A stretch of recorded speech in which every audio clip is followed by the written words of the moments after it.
디자인 띵킹 1강 창의성 시작하겠습니다. 디자인 띵킹은 창의적인 문제 해결 방법론이라고 보통들 이야기를 하는데요. 그렇기 때문에 우리가 디자인 띵킹도 물론 알아야 하지만 이 창의적인 것이 어떤 것이냐 하는 것이 굉장히 중요한 이슈인 것 같습니다. 그래서 이번 강의를 통해서 창의성에 대한 진정한 의미를 띵킹이라는 개념과 함께 한번 알아보도록 하겠습니다.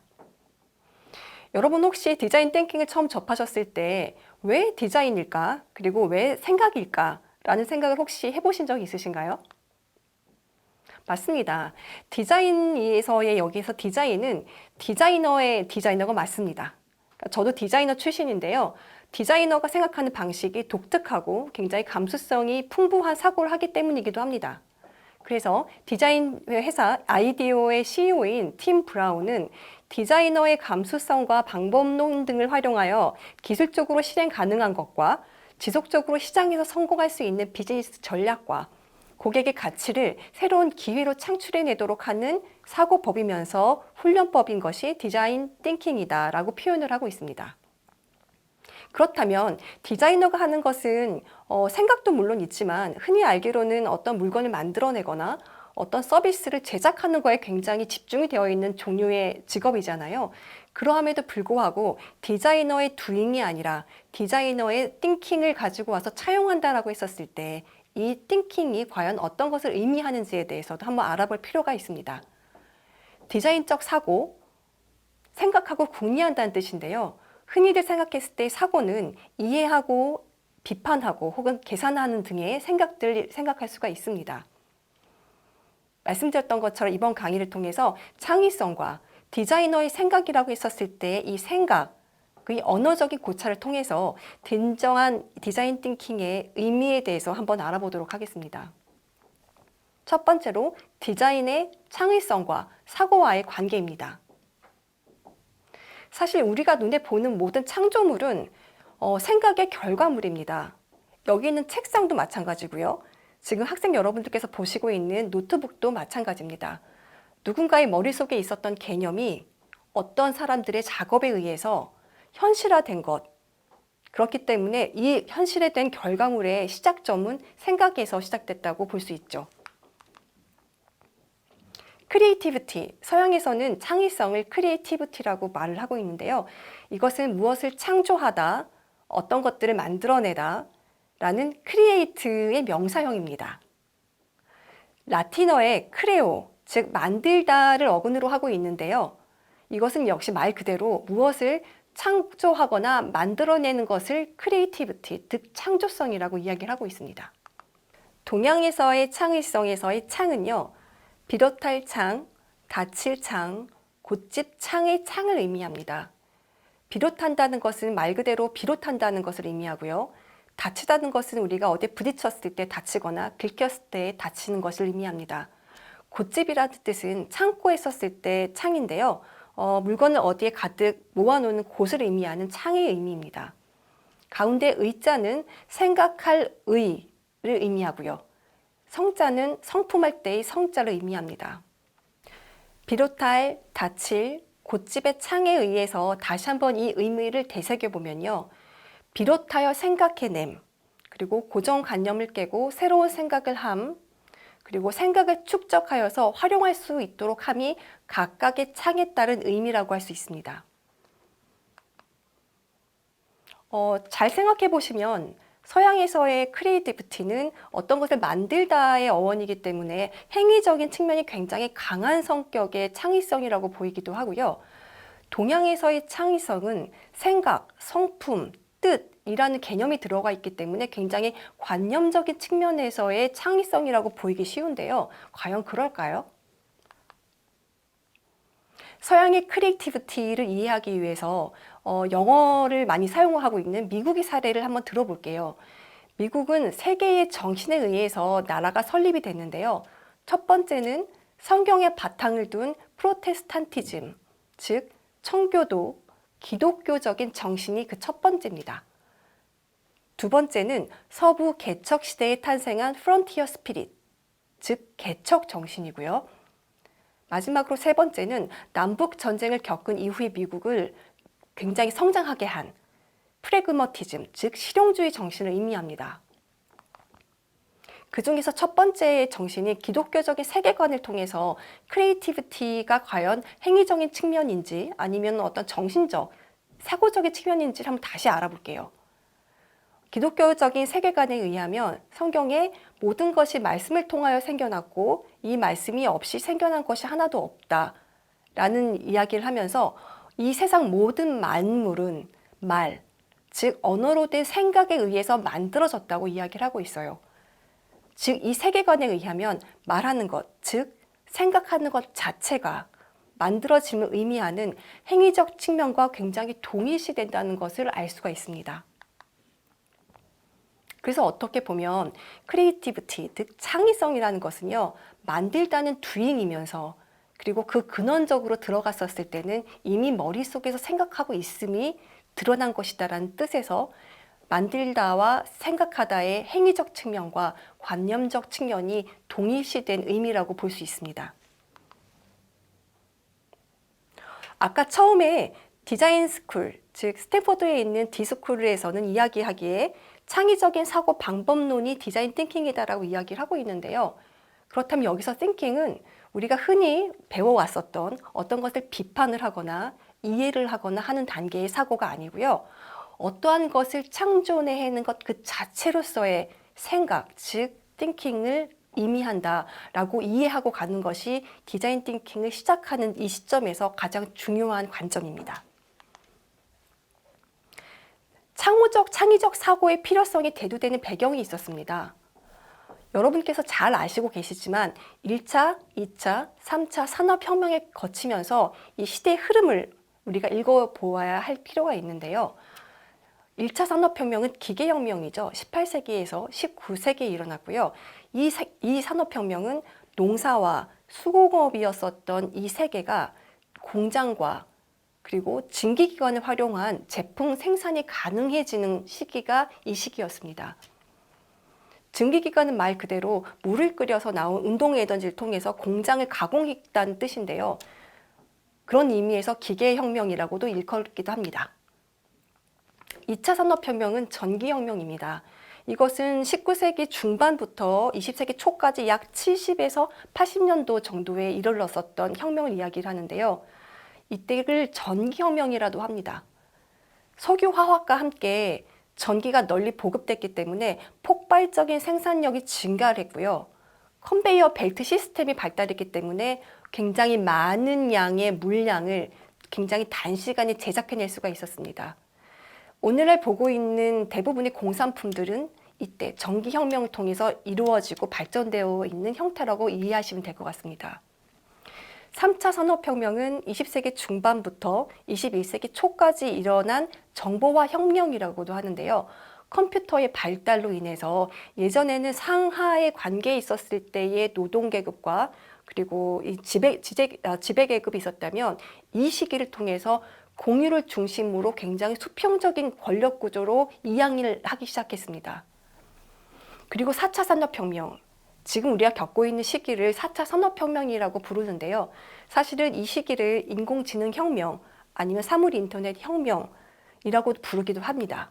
사실은 이것은 2016년 세계경제포럼에서 주창이 되었기 때문에 이렇게 불러지기도 하는 건데요. 사실은 제레미 리프킨 같은 경우는 4차 산업혁명이라는 것은 3차 산업혁명의 연장선 중에 하나라고 일컬기도 한다라고 이야기를 하면서 과연 이것이 혁명에 해당하는 것이냐라는 의견이 분분하기도 합니다. 우리가 이제까지 생각해오는 것들, 우리가 생각한다라고 했을 때 이 사고법은 사실은 2차 산업혁명 시대의 산물이라고 이해하는 것이 조금 더 가까울 것 같습니다. 우리가 이제까지 중학교, 고등학교, 대학교까지 오면서 배웠었던 교육은요. 노동자들, 특히 공장 노동자들의 효율성과 생산성을 높이기 위한 관리법에 의거했다라는 이론이 지배적입니다.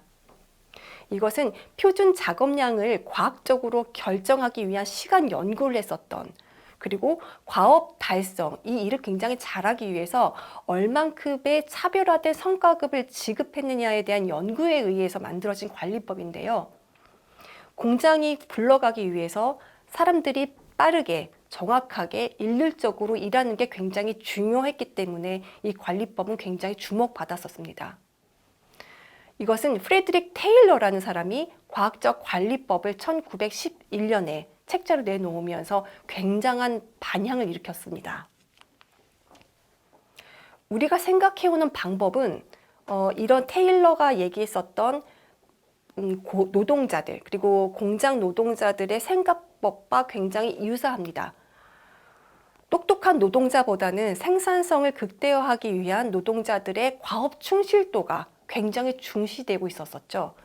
그렇기 때문에 본인의 개성보다는 표준화된 것들을 얼마나 빨리 하느냐, 그리고 나보다는 조직이 어떻게 잘 돌아갈 수 있느냐에 포커싱이 되어 있었습니다. 그 당시 학생들은 노동이 가능한 나이 어린 집단에 불과했었어요. 그래서 공장에서 작업이 가능한 표준화된 교육 시스템을 적용받았고요. 똑같이 배우고 익히는 단체주의 성격을 굉장히 강요받았었습니다. 주어진 문제를 풀어내는 수동적인 두뇌 시스템이 자리 잡기 시작을 했고요. 그렇기 때문에 질문을 하든지 아니면 내가 어떤 것을 제안하는 거기보다는 수동적으로 받는 입장, 자연히 독특한 사고는 외면을 받을 수밖에 없었습니다.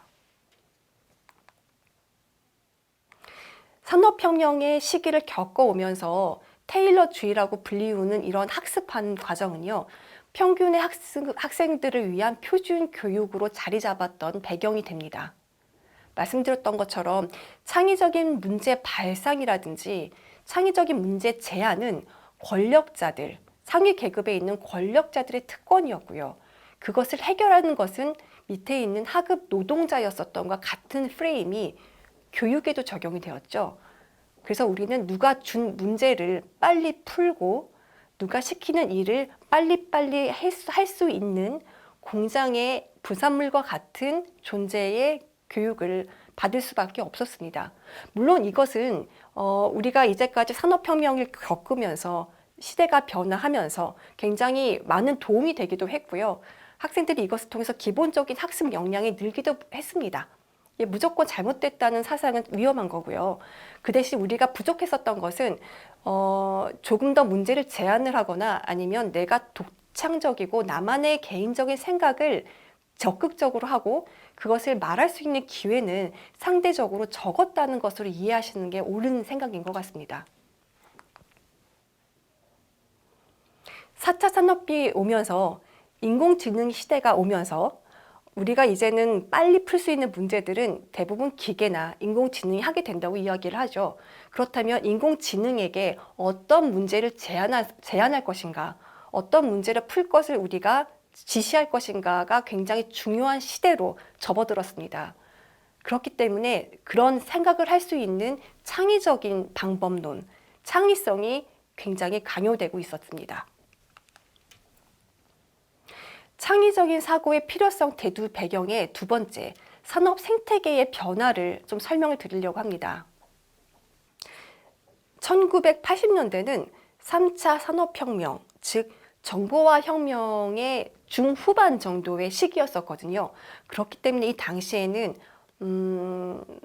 컴퓨터 그리고 어떤 의미에서의 핸드폰, 지금 여러분께서 쓰시는 것은 이제 당연히 스마트폰이지만요. 이때까지만 해도 그때 피처폰이라고 이야기를 하죠.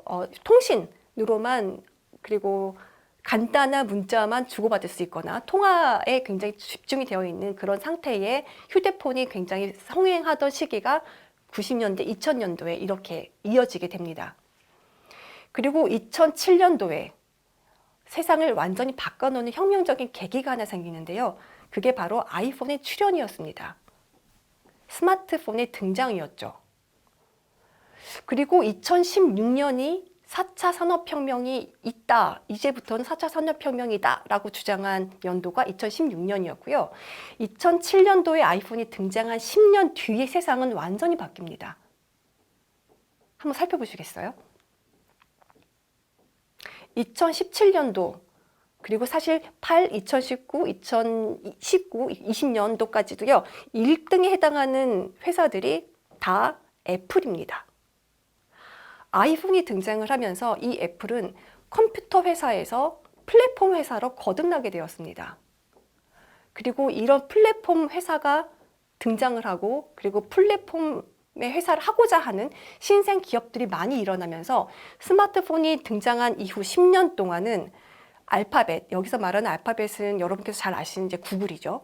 마이크로소프트, 페이스북, 아마존 등등이 등장하기 시작을 했습니다. 아니죠. 등장한 것이 아니라 이때는 이미 자리를 잡아서 세계 글로벌 시가총액 순위 10위 안에 들기 시작을 했습니다.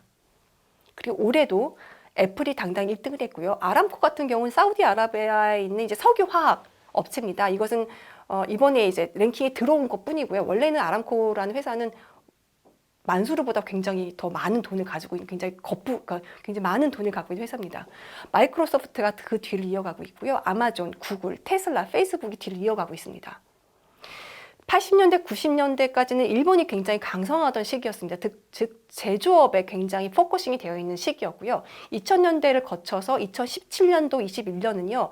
제조업이라기 하기에는 너무나 서비스와 플랫폼이 발달되어 있는 회사들이 상위권을 차지하고 있는 것을 알 수 있죠. 이 상위권에 해당하는 회사들의 특징을 살펴보면요. 다음과 같은 특징이 있습니다.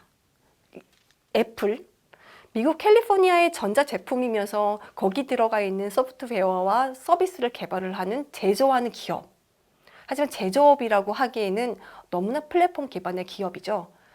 스마트폰이란 신개념을 이 세상에 내려놓은 굉장히 혁신적인 기업이라고 일컫고 있습니다. 마이크로소프트입니다.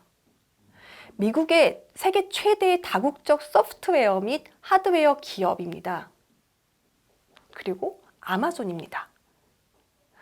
아마존은 미국의 워싱턴주 시애틀에 본사를 두고 있는 국제적인 전자상업회사죠. 세계 최대의 온라인 쇼핑 중개 회사, 이제는 온라인 쇼핑 중개뿐만 아니라 사회 전역에 그 영향력을 미치고 있는 굉장히 거대 기업으로 성장을 했습니다. 구글입니다. 전 세계 정보들을 모두 체계화하고 모든 사용자가 편리하게 이용할 수 있는 것을 목표로 하는 굉장히 브로드한 것들을 다루고 있는 미국의 다국적 기업이고요. 미국 대학생들이 가장 취업하고 싶어하는 회사 1위로 선정이 됐습니다. 이 기업들의 특징이 무엇일까요? 다시 한번 보여드릴게요. 애플, 마이크로소프트, 아마존, 구글. 말씀드렸었던 것처럼 이 기업들은 모두 제조를 하기는 하나 제조업의 성격보다는 플랫폼적인 성격과 서비스적인 성격이 굉장히 강한 것이라는 게 첫 번째 공통적인 사항이고요. 두 번째는 모두 창고 안에서 그 아이디어를 발상한 기업이라는 공통점을 가지고 있습니다. 세 번째는요, 대기업이 아니죠. 처음에 창고에서 시작한 굉장히 작은 소규모의 스타트업이었습니다. 이 세 개의 특징을 가진 회사들이 지금 세계 경제를 움직이고 있다는 것을 우리가 눈여겨볼 필요가 있습니다. 우리나라의 경우는 우리나라를 이끄는 기업이라고 했었을 때 삼성전자, LG전자, 현대자동차, SK그룹 같은 굉장히 큰 규모의 대기업들이 있죠. 물론 이 대기업들이 굉장히 혁신적인 대기업들이고요. 지금도 이 대기업들은 특히 삼성, LG, 현대자동차 같은 경우는 태생적으로 제조업이지만 굉장히 IT 기업으로 발돋움하기 위한 노력을 하고 있고 이미 굉장히 많이 세계적인 IT 기업으로 거듭나고 있는 와중에 있습니다. 하지만 지금 말씀드렸었던 미국의 시가총액을 10위 안에 가지고 있는 이 작은 스타트업으로부터 시작했던 회사들은요. 처음부터 거대한 규모 자본금으로 시작한 것이 아니고요. 창의적인 아이디어 하나로 출발한 플랫폼이라는 기업이 이 기업들이었습니다. 이 시대는 1차, 특히 2차 산업혁명이죠. 2차 산업혁명으로부터 본격적인 산업혁명이 시작됐다고 이야기를 하고 있고요. 이 제조업의 시대부터 오늘날 플랫폼의 시대에 이르기까지의 굉장히 많은 시기에, 특히 긴 시기에, 그리고 굉장히 많은 일들이 일어났었던 경험을 저희가 목도를 하고 있습니다. 두 번째, 대기업의 시대였다가 점차 스타트업의 시대로 우리나라도 많이 가고 있죠. 카카오톡이라든지 네이버 같은 경우는 제가 여러분 나이였었을 때는 굉장히 작은 회사였었거든요. 근데 지금은 거의 거대한 회사가 되어 가고 있습니다. 그래서 대기업의 시대, 처음부터 많은 자본금으로 시작한 대기업이 아니라 작게 시작한 작은 창의적인 아이디어로 시작한 스타트업도 충분히 대기업처럼 성장할 수 있는 시대가 이르렀고요. 노동 집약 시대, 즉 공장에서 제조를 해서 많은 사람들이 공장에 모여서 가공을 하고 만드는 어떤 형태의 노동 집약적인 시대가 아니라 지식 정보화 시대를 거치면서 사용자 경험, 즉 어떻게 하면 이것이 사용자들한테 잘 설득될 수 있을까에 대한 굉장히 휴먼 센터드 된 이노베이션을 하고 있는 어떤 시대로 지금 흘러가고 있습니다. 정리를 하자면 이렇게 되는 것 같아요. 2차 산업혁명 시대에 유용했었던 표준화된 일관적인 사고를 벗어나서 창의적이고 사용자에게 적합하고 개별화된 생각을 할 수 있어야 되는 것이 지금 여러분 나이대에서 여러분의 학생 시절에 해야 할 생각인 것 같습니다. 작년에 우리나라 봉준호 감독이 아카데미 감독상을 수상을 하면서 아래와 같은 이야기를 하면서 마틴 스코세이지 감독에게 박수를 보냈었던 기억이 나시죠? 그때 이런 얘기를 했었어요. 가장 개인적인 것이 가장 창의적인 것이다 라는 말이었거든요. 지금 우리가 초등학교, 중학교, 고등학교를 거쳐오면서 학교에서 가르쳐주는 것을 공부하고 일관되고 표준화된 사고를 하는 것에 굉장히 잘 훈련이 되어 있다면요. 이제는 내가 어떤 생각을 하느냐, 그리고 내가 생각하는 것이 곧 창의적인 것이고 내가 발견하는 이 문제가 다른 사람과의 공감이 되느냐를 생각할 수 있는 굉장히 열린 사고를 할 수 있어야만 창의적인 사고를 할 수 있는 여러분이 될 수 있을 것 같습니다. 그러면 다음 시간에 이어서 창의적인 생각과 디자인 띵킹이 어떻게 상호작용을 하는지, 어떻게 서로 영향을 주고받는지에 대한 것으로 다시 찾아뵙겠습니다. 감사합니다.